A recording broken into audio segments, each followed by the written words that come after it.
forgot. You were ready. Podcast. J podcast. Yeah, that's exactly what I was going to... Podcast, it's JK. Oh, okay. Filling the kids, Blake. Yeah, that's exactly it. That's exactly what my brain's doing.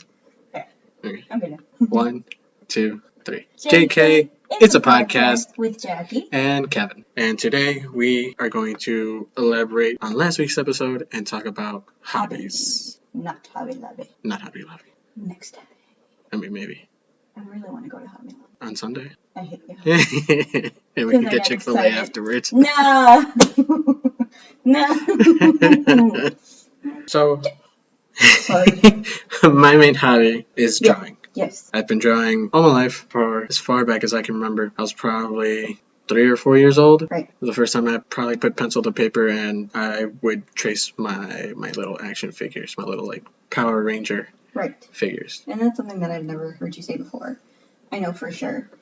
Like, me-wise, growing up, I never thought to grab a Barbie doll and just trace it and draw. So the fact that you did that with your little action figures is really interesting. I think I can give credit to my father for that. I'm pretty sure. Your father draws?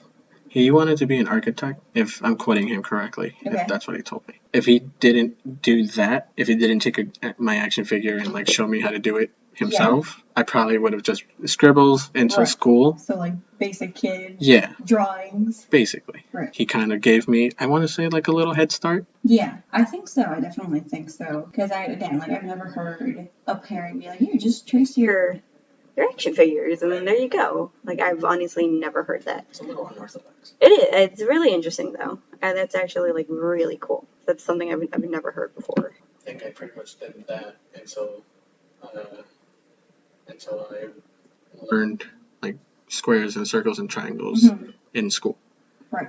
After that, there was, like, a small pause in my drawing, just because I wasn't sure what more to draw, or I didn't understand what I needed to understand. Right. I mean, that makes sense, because it's like, you're a kid, what do you draw? Right. Trees, the sun, your family, the house. Yeah.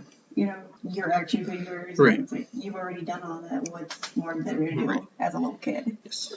And because I love drawing so much, art was my favorite class. And I always enjoyed art. So in my school, there was a buddy, not like a buddy system, but like a buddy program where they would have fifth graders kind of mentor, quote unquote mentor, first graders. Really? Yes. Oh. So kind of like what we saw in one episode of Bob's Burgers. Right. And mine introduced me to graffiti, quote unquote. Okay. So. Okay, I've actually seen you do it. Right. But like some, names or sketches? Yes. Graffiti-esque? Yeah. Like, what the heck is I don't. that? I feel like it's disrespectful to call myself any kind of like tagger or graffiti artist, because that's totally not what I am. I don't think so. If you were an actual heavy, full-on. So he did something like that. Okay. And my little 5-6-year-old mind was like, that is super cool. I want to do that. Which it is, but I think it's really difficult. I think so too. I think there's definitely a sort of mindset that you have to have when you're doing something like that. Patience. On top of having patience. The style or just... The style. Okay. And so I did spend a couple years oh, here's my name and I'm drawing it in all these different ways. Because bubble letters and black letters just wasn't cutting it for me. I wanted something that my mind was like, this is elaborate. Yeah. You know, there's like arrows at the end of every like line. Honestly though, it's like that type, like it's like not graffiti, like artists and like graffiti on the wall, like, because I think that's really beautiful. Yes. It honestly is. But if you're just like tagging to tag, the arrows at the end or the beginning of your name, like, I think that's so dumb. Yeah. And so basic, I guess, and so cliche. And it's like, I definitely cringe. And I definitely, when I first saw you like a tag, like you tagged your name in a sketchbook. Right. I remember I was going through it and I saw that and I was like, what the heck is this? I was like, gross. I don't take it seriously. Who am I talking to? Those little pieces of art are the ones that I'm most embarrassed to show because I don't want anyone to be like, oh, he's a tagger. Oh, wow. I definitely didn't think you were a tagger. That's not. I thought you were a poser. Right. See, I don't want that. I was like, I mean, I thought they were okay. They were the basic. They're basic. I'm not. I didn't hone in on that. Yeah, but I was like, ew, who is this? I'm like, are you secretly ghetto that I just don't know about? No. I was so confused. Oh, God, no. Because it's like, not once did you ever mention that you... No, if I've ever mentioned it, it's only because I don't consider myself as part of that world. But it's like, just finding it was like, what, a good 2 to 3 pages of it? And I was like, oh. Only because I'll only resort to that when I have absolutely no idea on what I want to draw. And it's just like, that's kind of like my warm-up, or just like, I have this huge art block and I need to get it out. And so I'm just going to write my name or some word or whatever. Okay. So how long did you, after the 5th grader inspired you? Right. Like, what did you do after that? So after that, my own attempt at graffiti art at the age of like 6 all the way to probably middle school-ish. Really? But there was a lot of back and forth between that and drawing, and probably drawing characters. I do remember, it's coming to me right now, that at the school library, they had a Pokemon book. Yeah. And so I would borrow it whenever it was like available, because somehow it was rarely available. Well, I mean, back then at our age, Pokemon was all the rage, so I can see why. So I check it out and borrow it, and then I'd grab paper and start tracing over, the Pokemon, and trying to learn trying to like learn how to draw Pokemon. Yeah, but I think that's definitely something that a lot of kids also do. I know I did that. Yes. Like, I had Pokemon cards. That I would definitely like, even though I was into Pokemon, but not enough to like draw it, if that makes sense. Yes. Like, I would still do it just to get the practice of it, because I think even at that age, it's like tracing is a really big thing. Yes. I will say tracing to learn is not a bad thing. I don't think so. I think tracing is really frowned upon, because it's like, oh, what, you can't think of your own stuff to do? That's where the line is, where it's like, if you're tracing to create something and post something for people to look at, then, that's kind of like, that's a no-no. It's essentially plagiarism. Even if you're just tracing the basic outline or a basic shape and then adding your own twist to it, it's frowned upon. Yeah. But if you're tracing to help you learn how to draw that thing, and then later on you're adding... freestyling Yes. it? Yeah. Then... that's okay. Yeah, I think it was definitely, even with me, I would, cause like on the girl side, I don't remember what it was called, Lisa Frank, or Frank Lisa, I don't know. It was like those girly notebooks with those outrageous colorings and animals and stuff. It was always like a girl. They were like glittery, or like purple, pinks, and blues. Yeah, it was like folders and notebooks and pens and pencils, markers. Like, right. Yes. Yeah. So that I was like in love with that and the style of that. So that is what I would do. I would trace the horses, the dogs, the girls, to try to see if I can actually even do it. Right. I could not on myself or by myself. No, I could. That actually. The tracing part was actually, even back then, was a big thing, because there was this one guy in my class who, the way I remember it, drew amazingly. I don't know how, like, if I looked at his drawings now, I don't know how I'd react, but, to our little minds, it was amazing, because this guy was essentially drawing horror figures. So he drew Mike Myers, he drew Freddy Krueger, he drew Chucky, and he did them really, really well.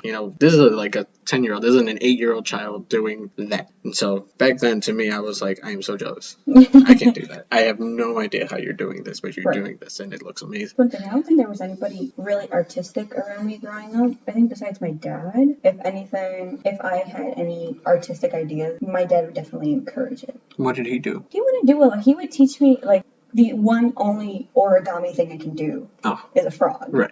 And he taught me that. And that was out of nowhere. It was like every week he would always teach me something. To do something. Right. And because then only one day he was like, do you want to learn how to make a frog? And I was like, what? And he's like, yeah, you want me to teach you how to make a frog? And I'm like, yeah, sure, okay. And he like showed me, and I still know how to do it now, because that's like one thing that's jogged in my memory. That's like, you need to learn how to make a frog. And I remember when he showed me, he was like, yeah, you just do this and this and this, and then boom, you have a frog. And my little mind was amazed. I was like, bro, how'd you do that? It's a frog and it jumps. That's what blew my mind even more, that it would jump. Right. And I was like, you're amazing. Yes. And so he would have me practice. He's like, yeah, go ahead, practice. And I did. I got it really quick. And then again, to this day, I know how to do a frog. So if anybody wants a frog, I could do that. But it's like, it's funny because once I learned, I would do it in front of kids at school. Right. To like show off, like, I know how to do origami. And it's like, oh, what do you know how to do? I just know how to do a frog. It's no big deal. It hops. And it's like kids would, like, their minds would be blown when I do it. And then I'd just be like, look. And I'd like flick the butt and it would jump. I know, I was really confused the first time you did it. Oh yeah?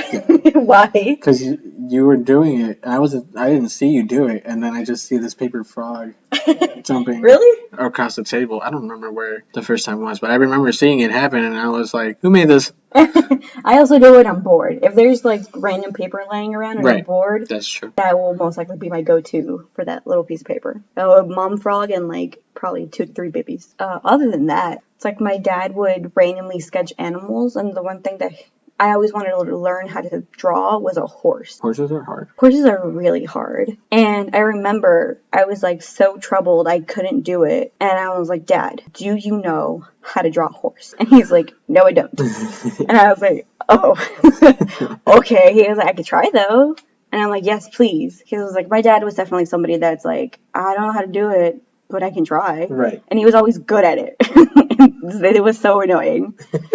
So he ended up just getting a piece of paper, getting a pencil, and like a good 5 minutes, and he drew a horse. And it was a pretty good looking horse. Like, it wasn't amazing. Right. It wasn't like, you know, a realistic horse. Right. But it was a good cartoon horse. Or maybe, like you said, maybe my mind was just like, that's amazing. Right. That's incredible. Oh my God, you're an artist. But I remember I was like, how'd you do that? He's like, I don't know. Don't ask me to do it again, though. I can't. And I was like, oh, okay. And I think I like definitely treasured that horse for a while. Don't know where it is, but I mean, other than that, from him, like I would say that I probably got my artistic side from him. That's cool. Yeah.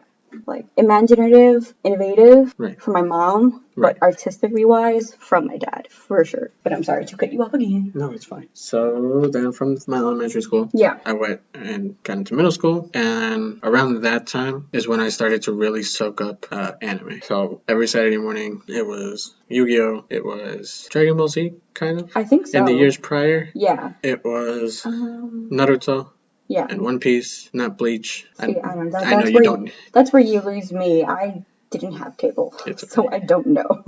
For anyone listening that does know, not Bleach. But yeah, Saturday nights and Saturday mornings on, let's see, the WB, Teen Titans was another one. So soaking up a lot of anime. Yeah. And then trying to learn that style. Mm-hmm. And that's basically what dictates the style that I draw in today. Which I think it's definitely knowing artists or people who do draw, whether it's paper or, on a tablet or something. Mm-hmm. They usually do obviously their own style, their own persona. They don't go to a specific genre. But you obviously went to a anime genre, which I also find really interesting because like not a lot of people really do that besides the people that are in the industry, I guess.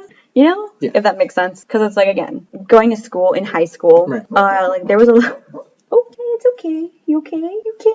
You have a dream. Bless you. Bless you. Oh, bless you. Are you okay? Uh-oh. You okay? I wonder if that was caught. His little like hiccups. Yeah. You're gonna be famous, baby. You okay? You alright? Was it a bad dream? Do you want me to hold you like a baby? Do you want me to hold you like a baby? He's just staring at me. I don't know what to do. Do you want me to pet? Okay, pause. We're pausing for pause. No. I think as long as you keep eye contact with him. I think so, because he's not breaking eye. Okay, okay, we're good. Okay. So getting back, growing up, I knew people who enjoyed anime, but I didn't meet anybody else that was like, oh, I draw in that style too. Like growing up in general or in school? Growing up in general. Okay. There was like maybe 2 or 3 other people that I've met in my school life that were like, I watch anime, I read manga, and I draw, in that style. Okay. Or something, in that area. Yeah. But otherwise, I grew up basically being the only person who drew in that style. Yeah. And then even other people that I knew drew didn't draw like that. Yeah. And so, do you like the style that you draw? I know you say that the stuff on your Instagram, right. plug, the stuff on your Instagram, it's like you put just to put, or else, it'd be empty. Yes. And whatnot. I personally think it's really good. Right. Yeah. I actually think you're really, really good. And it's like, if you want to post it, then you also must think it's good. But in the end, it's like, you don't. And that makes me kind of sad, because I think it's really good. And I know you've gotten a lot better since you've gotten your tablet. Right. But, I mean, even looking at the first post of Instagram that I have ever, and then looking at how I draw now, I see the growth and the changes to my style, and how it's kind of like how I have finely tuned some aspects of it. I think, though, I am super inconsistent with my style because I don't know what my style is yet. Yeah. Because I grew up watching anime. I grew up being super heavily influenced by that. But I also grew up being super heavily influenced by Disney and Pixar and Cartoon Network and Nickelodeon. And so, not that American cartoons didn't help shape the way I draw, but as I've grown older, and even in the past couple of years, I've started to kind of like, okay, well, maybe I should find that happy middle between the two, because that is probably where my style is. Even the stuff that I post, it's like, there are some things that are just like, oh my God, I did really well. I'm really proud of it. I post with excitement. Yeah. Like you said, there are stuff that I post just to post because I don't want it to be empty, because I don't want it to just be inactive. But with that, I've also let myself kind of just accept that not everything is going to be perfect, and not everything is going to be the way that I want it to be. And that's something that I've seen a lot of artists talk about. Like, don't worry about being perfect. Don't worry about it being the greatest thing in the world. I think so. I think that's really good, because someone's going to like what you put out. Yeah, I should be more worried about at least just getting it done and having it out there. I can look back at like the first 50 posts on my Instagram, my most recent 50, and find little things that are like, oh, I could have done that better. Yeah. But it's like, I'm happy that I posted them. So I was the only guy drawing anime. Yeah. Or in that style. And there was parts of it that was like, I feel cool. Yeah. I'm the only guy who can draw this. And people were like, oh my God, how do you know how to do that? That's so cool. And then, it's like, well, then don't look at the people who can draw photorealistically, because then you're not going to think I'm as cool. Wonderful. But there was also a lot of, is that anime? And this sort of like, Poking fun. Okay. And I know sometimes it wasn't like they were making fun of me or they were trying to like embarrass me, but I grew up in that era where being into anime wasn't the most coolest thing in the world as it is today. Oh, for sure. For sure. Growing what? And that's only been past 20 years. I mean, as a kid, or like you're talking about like high school? As a kid too. Well, then as a kid, then yeah, for sure. And as a kid, growing up liking anime was kind of, you're a little kept secret until you accidentally come across somebody who also likes anime, and then it's like, okay, we keep it together. Which is weird, because the CW was just hella anime shows. Yes. And everyone liked those shows. Yes. So that's really confusing. Well, whatever. It is really confusing, because it's like, maybe you hear somebody reference it, but then it's like, oh, I don't want them to know that I know what you're referencing. Or you come across somebody and you're friends with them, and then you accidentally mention like Yu-Gi-Oh! Or Dragon Ball Z, and it's like, oh, I watch all those shows too. In 5th grade, like, lunchtime was spent playing Yu-Gi-Oh! Games a lot. Was it? Yeah. Oh. There was actually like a full table, somewhere between 7 and like 12 feet. Loser boys just playing Yu-Gi-Oh! See, that's why we hide. But yes, playing Yu-Gi-Oh! Or Pokemon or whatever. Yeah. And those were the people that I was like, okay, they understand. I get along with those people. I can share that with them. I'm just really against Yu-Gi-Oh! Just because of their shows and them extending it and being dramatic about it. Like, that just makes me upset. I don't want to talk about it. Yu-Gi-Oh! Pissed me off. I don't want to talk about it again. That kind of bled into high school a little bit. Yeah. For anybody that wasn't an anime fan or someone who actively watched anime. But I think a lot of people in our high school liked anime and watched anime. Right. So, a lot of people did, but a lot of people didn't want to talk about it or mention it because they knew people who didn't and didn't want to be judged for it. At the end of the day, it's like, you're a teenager. Yeah, you're a teenager and you're expected to watch MTV and True Life or whatever, and not necessarily cartoons. Well, I don't know. I think me for sure was definitely like, I was very out there about me watching Disney movies and me religiously watching Arthur every time I got home after school. But yeah. We were lucky enough to be around people who were the same way. Yeah. Because I know while I hid it from people that I didn't think would like it, I found myself in a group of friends and classmates that were also very into anime and Cartoon Network and Nickelodeon. Essentially, I got air quotes into anime. It's like I've always liked it, but it was never really my thing, for sure. Like it was never like, oh, this is it. This is the vibe. No. But not for me. It's not my vibe. But there was this one guy who was very much into anime, like straight up didn't hide it. But he was so cool, and he was like, "You need to read some." Right. And I'm like, "Sure, but where do I start?" And I don't know if it was him or another girl, but they told me that I should read DramaCon, which is obviously, my favorite ever. So from there, I remember it was like they have it in the library, and I think this was middle school for sure then. Okay. It's like, they have it in the library, go check it out. And then they did, and I was like, weird, I didn't know there was manga in the library. Right. Cool. But I remember I read it, and I was hooked, and then there was 2 other books that followed that, and I was like mind blown. And for a while, I was like, I need to find these books. They need to be mine. And now I have it. Yes, now you have one big book that holds all 3 values. Yes, which is honestly a dream come true. But again, I was never really religiously into it. It's my religion. It is yours. Oh my god, I love it. And I mean, I like it too. Like whenever you put shows on, it's like I dig it. It's still not for me, right? But I'll definitely sit there and watch it because I do enjoy it. But it's definitely not me. There's one thing that I know whenever I would draw, which again wasn't good, definitely wasn't good. But a lot of people were like, "Oh my god, you're drawing," and it's like, yeah, and it's like, "Can you draw me?" Oh my god! Don't even get me started. That's me now to you. It makes me laugh because I feel bad that it's like, "Hey, can you draw me this?" So that's some and then you just art etiquette that everyone needs to know. If you see someone drawing, please do not ask them to draw you. Draw me like one of your anime girls. Oh my god. It's not that we don't want to, it's just you're testing our abilities to a level we're not comfortable with. Right. And or unless you want a commission. And or we expect monies. Right. Commission. At least at this point, I expect monies. At this point, yes. I will say, in high school, I did have a little run of drawing classmates. Yeah. Freshman year, there was a girl that asked me to draw her in my English class. The nerve. And I did, and then I did because I liked her. The nerve.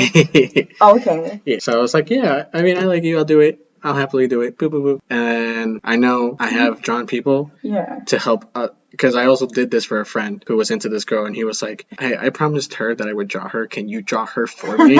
Wow. And I was like, yeah, I guess so. Did he pay you? He did not pay me. Damn, you're a sucker. I know. They didn't even end up together anyways. Oh. But Tell him that. What's her name? I forget. Oh.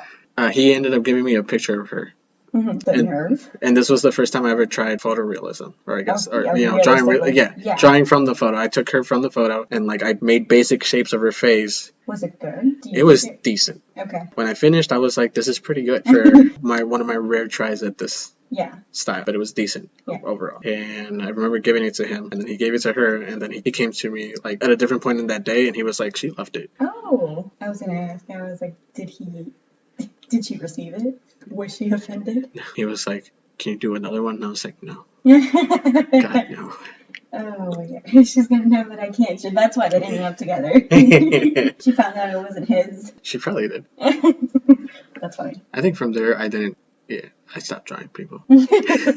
After freshman year, I stopped drawing people. What about, obviously, your friends knew that you drew. Right. Were there any friends that actually, like, really were like, this is great, you need to keep going? Or was it all just, like, high school, it's like, yeah, whatever, you're a good drawer, good for you?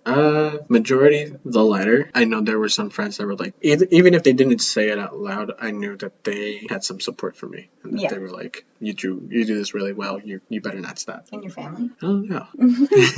I know my mom tried to get me into some art programs growing up. I remember going to someplace in Cicero. I think it might have been like a school, but they were hosting some sort of art program. And it was solely because I didn't want to challenge myself because I thought I was doing perfectly fine that I didn't do it, that I didn't think I was going to get to do what I wanted to do, which was drawing anime. Yeah. To me, it was like, if I just focus on drawing anime, I'm going to get good at drawing anime, and that's basically my life there. Yeah. So I completely let myself be ignorant ignorant of the fact that every art program would have taught me everything I need to know so that I could apply it to drawing anime so that I could end up drawing anime. Right. So did you, obviously growing up more, did you actually go to anything to help you? In terms of helping me, no, besides art classes in high school. And definitely more in high school, the art classes start to teach you the fundamentals, start to teach you colors and color, like complementary colors and triadic colors and et cetera, et cetera. Started teaching you shading and started teaching you to use other medium, markers, charcoal, et cetera, et cetera. I'm trying to remember art class since I've only had like 2 in my life. A little bit of art history, but... Yeah. Oh, I hated that. Yeah. I don't know why. The one time I enjoyed it was when they played some movie about Van Gogh. Was it Van Gogh? Yes. The guy who cuts off his ear for a girl who he loves. Or no, it might have been Picasso movie. Either way, it was some sort of movie about an artist, and it was dramatic and sad, and I was like, cool. Same. But I did end up joining an art program, quote unquote art. Senior year, I took AP art, and the art teacher for that would somehow find out about this art program happening in Chicago at the Museum of Contemporary Art. Right. And it was towards the end of the year that she told me about it. And I don't think I was the only one, but I was probably the only one that cared enough to go. And she was like, so there's this art program. This museum is like I don't want to say scouting, but looking to bring on a bunch of young artists, teenage artists between the ages of 13, 14, and 17. Right. 17, 18. So just, come and meet other artists and collaborate on stuff and talk about art and blah, blah, blah. And she was like, I think this would be really good for you. So now that I'm thinking about that, because I do remember her saying this, maybe I was the only one, but I don't want to say I was the only one. So, did it actually help, or was it, what was it exactly? The program was called TCA. Okay. Was Teenagers of Contemporary Art, or Teenage Committee of Art, something like that. So I ended up meeting up with all these kids from all around the Chicago area, and I essentially walked into a world with no idea. No anime. No anime. Literally no anime. Essentially no solid, quote-unquote solid art, because contemporary art... Right, because contemporary... is super abstract. Yeah. So it's not like we're going to talk about the Mona Lisa and we're going to draw, the Chicago skyline, and we're going to work on our own things or whatever. We're going to talk about this giant picture that was posted in the museum itself. And in the picture, there was like a car, and there was a person in the car, and then there was all this stuff scattered around, and we were going to talk about how the image made us feel, what the story of the image might be, what the artist might have intended. No. Etc.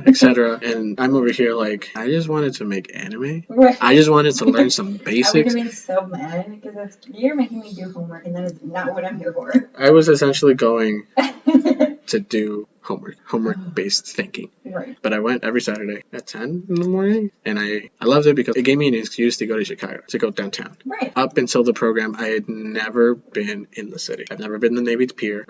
Oh no, that's not true. There was like a 5K run for high school, and then into Lincoln Park City and Shed Aquariums or whatever. But Magnificent Mile, like center of downtown, like in the actual city, that outside of school, never. And so this program was a lot of that. But because of it, I got to meet a lot of interesting people. Yeah. And I got to go to a lot of interesting places. Kind of expanded your mind a little bit? Yes. That's good. I got to see a lot of performance artists. I got to see a lot of museums that host different types of art and different art cultures. I think it's always definitely good to, if you're like stuck in one area specifically that you like to be in, definitely seeing different kinds is good for your imagination, just so you can see the difference between what you do and what other people do. Yes. Not compare, but just appreciate, because there's so many different kinds of art and styles, and art's so amazing. See, it's like stuff like that. I wish I definitely pursued art, and it's like, I wonder if I would have been good at art now. Right. Maybe not like you, because I don't think I have that kind of drawing and art skill. Right. Because essentially, I feel like I don't have the patience. I have a lot of patience. I do not. And I think that might be it. Yes. I have a lot of patience, but I don't have enough patience. It's like growing up, I loved drawing. It's like my hobbies, I definitely thought growing up was drawing and painting and writing and sculpting. Right. Like, I loved all of that. And I mean, I still do. Growing up, like, I would have my little sketchbook. I would draw. I would color. I'd do all this stuff. Like, I would collage. Like, I was definitely very artsy growing up. And I'd be like, Mom, I need these popsicle sticks. And she's like, well, for what? And I'm like, I don't know, Mom. I'll figure it out when I drop all my popsicle sticks on the ground. You know, because I think essentially I like to sculpt and put a bunch of stuff together. It's like, thinking about it now, it's like there were a lot of things that kind of were leading me to try and sculpt. Right. I don't know if in high school they gave you sculpting class. I think the closest thing would probably be a pottery class, but I don't even know if they offered that. I don't know, but again, growing up, I liked collecting rocks. I still do. Rocks and boxes and papers, like different kinds of designs, and just to put everything together, just to do something with it and make it look nice. And there would be random days where it's like I see paper and I see colors and then I just do something and I'd be like, boom, art.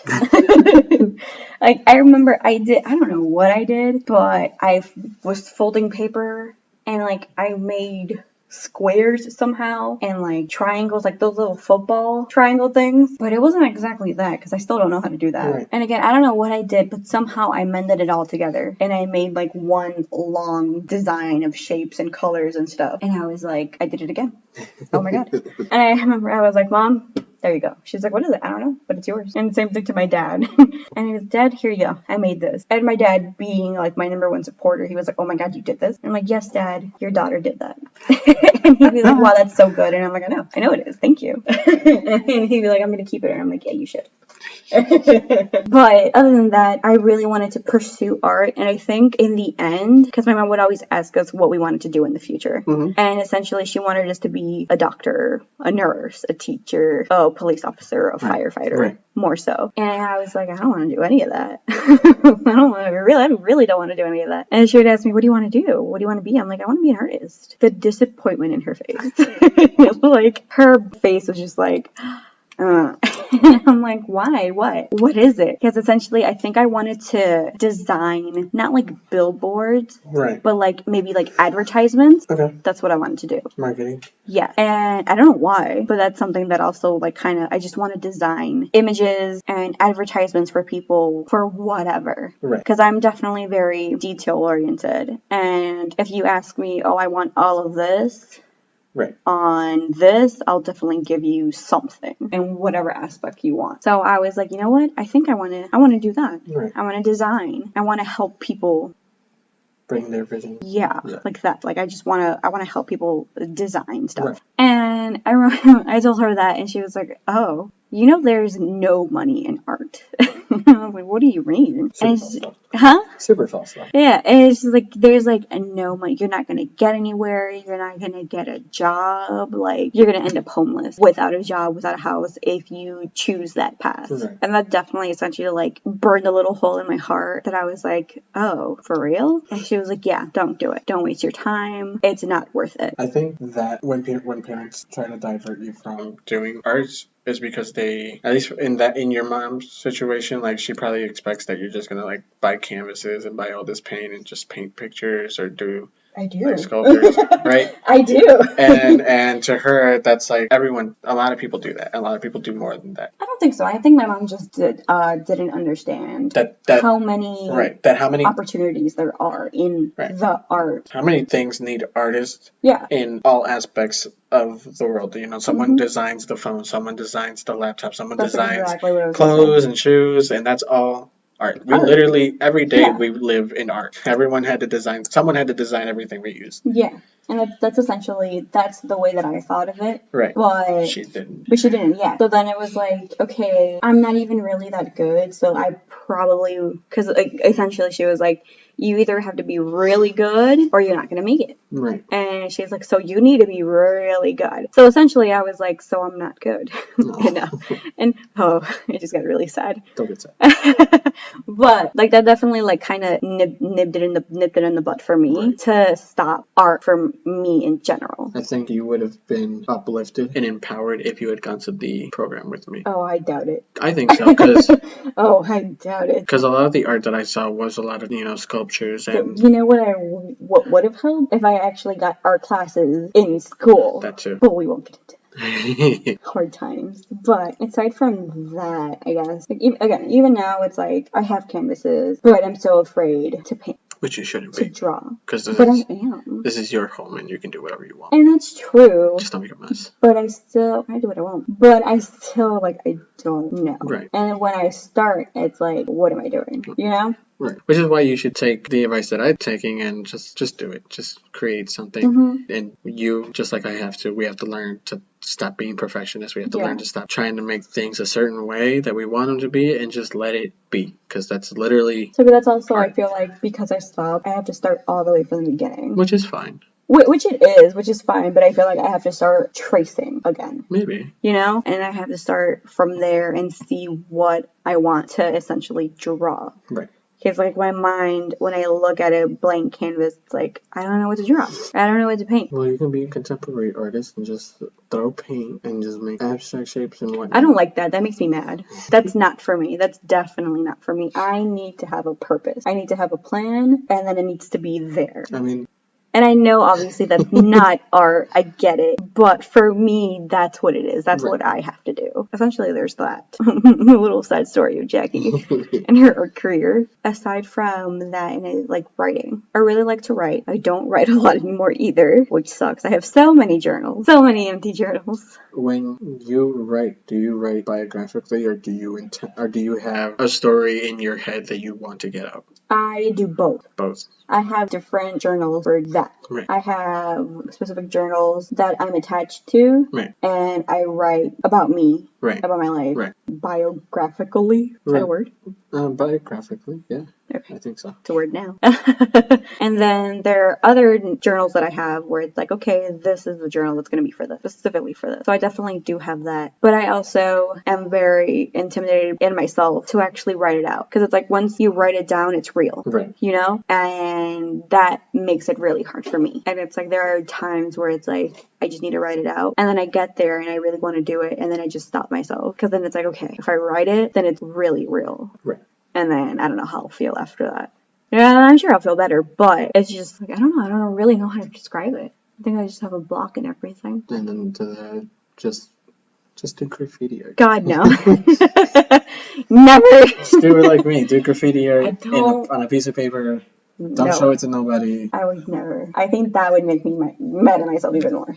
I used to write. I took creative writing at one point in high school, and I wanted to do that too, and they never gave it to me. And I enjoyed it very much. Yeah, I knew a lot of people that were in creative writing, and they loved it. Because essentially, it's essentially. So everything after high school and after this program, I've essentially committed myself to teaching myself everything I need to know to at some point sit down and create, whether it's like a comic book or a webtoon or an animation of some sort. But creative writing opened up my mind to okay, how do I write a good story? Yeah. And then my love for anime obviously opened up my art style, my love for movies, opened up my curiosity for movie production, what it takes to frame a good picture, and blah, blah, blah. And essentially, the big takeaway from that art program was that I needed to open my mind up to a bunch of different art so that I can tie it up all together in a nice little bow and draw my anime, and that can be my life.